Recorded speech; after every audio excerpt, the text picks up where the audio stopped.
The Hindu community is the second largest religious group in Muslim-dominated Bangladesh, constituting approximately 7.95% of the total population. In recent years, the minority Hindus have been facing persecution at the hands of hardline Islamists in the country, despite assurances of safety and protection from Bangladesh's Prime Minister Sheikh Hasina. Let's take a closer look at how and why attacks on minorities in Bangladesh are being committed.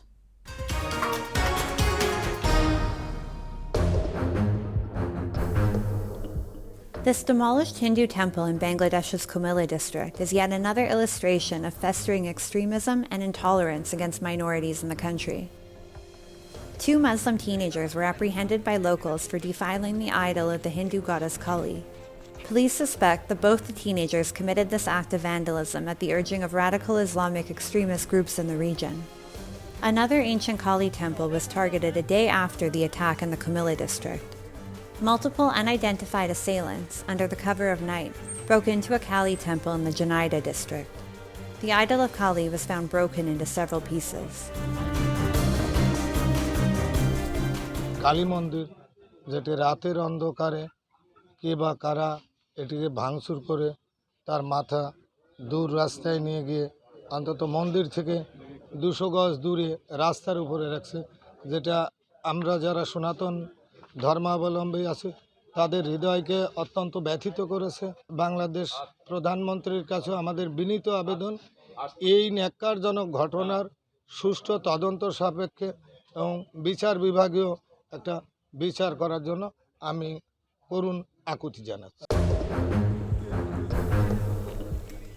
These 2 incidents are the latest in a string of attacks on the minority Hindu community and their places of worship, last year after a fake news story of the desecration of the Islamic holy book, the Quran, in a Hindu puja pandal spread in the Kumilla district. More than 100 Hindu temples, festival locations, businesses, and houses were reportedly attacked after the incident, and there were 7 fatalities. Fake news traveled fast, and the after effects were all too real for these minorities in Bangladesh.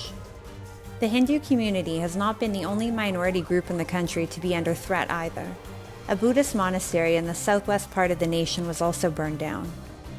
Furthermore, in October last year, a violent Muslim mob also attacked an International Society for Krishna Consciousness, ISKCON temple, in the country's Noakhali region. Riches were stolen and the temple was desecrated. In March this year, another ISKCON-affiliated Rashikanta Jeev temple was also vandalized by a mob. In Bangladesh, radical Muslim groups have been allowed to grow unchecked, resulting in a continuously simmering deep-seated anti-Hindu sentiment.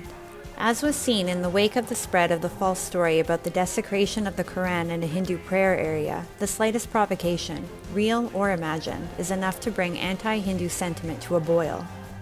The United Nations has rebuked the Bangladeshi government over these attacks and has called for an investigation into the orchestrated crimes against the Hindu minority community. Amnesty International, also noting the pattern of attacks on Hindus, condemned the government, saying that the state had failed in its duty to protect minorities. The world should take account of these atrocities which are being carried out and try to crack down on these kinds of activities in order that the peaceful and the friendly people of Bangladesh could lead a life with dignity, including the minorities. Several independent research groups found that social media was used as an effective tool to spread hatred against minorities in Bangladesh. Since 2012, there have been many attacks on religious minorities in Bangladesh as a result of online posts that spread misleading or false information. There has been a clear pattern to these attacks. A rumor is sparked that members of a minority group have disparaged Islam, and then this rumor is spread swiftly online. Recent studies have revealed shifting patterns in Bangladesh's Islamic majoritarianism, where being accused of committing blasphemy and atheism can have deadly consequences.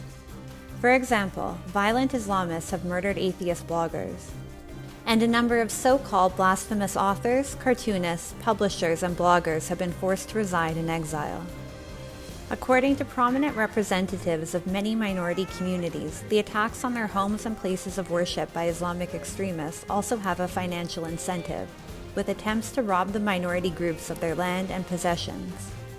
While the Bangladeshi government claims that minorities are protected, Little has been done to actually prevent these attacks against Hindus and other religious minorities from happening time and time again.